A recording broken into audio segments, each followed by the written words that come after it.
কি ঘটনা হয়েছিল? আপনার সকালবেলা আপনার 6টার দিকে আসছে, আসার পরে সিরিয়ালে ভোট দেওয়ার লেগে খারিজ।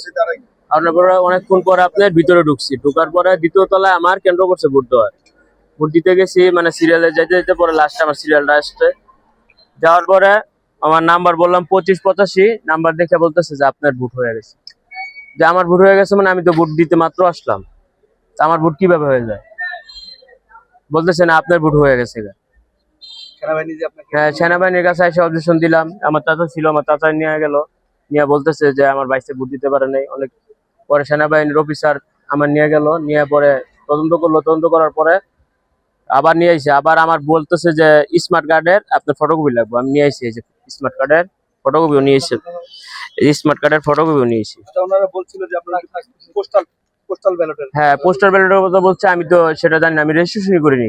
যে আমি যে রেজিস্ট্রেশন করবো যে ভোট দেওয়ার লেগে আপনার প্রবাস সিস্টেমে, আমি জীবনে প্রবাসী যাইনি। আপনার পরিবারের কেউ দেশে? না না, আমার পরিবারে কেউ দেশে না, পরিবারের সবই এখানে থাকে। হ্যাঁ হ্যাঁ, স্থানীয়। না, আমি ভোট দিতে পারিনি, এটাই সবচেয়ে বড় কষ্ট। জীবনের ফার্স্ট 17 বছর পরে অনেক কষ্ট নির্যাতনের পরে আইসা ভোট দিতে চাইছিলাম যে সুষ্ঠু নির্বাচন, কিন্তু ভোট দিতে পারলাম আপনি দেশের বাইরে ছিলেন? না। না, আমি দেশের বাইরে ছিলাম।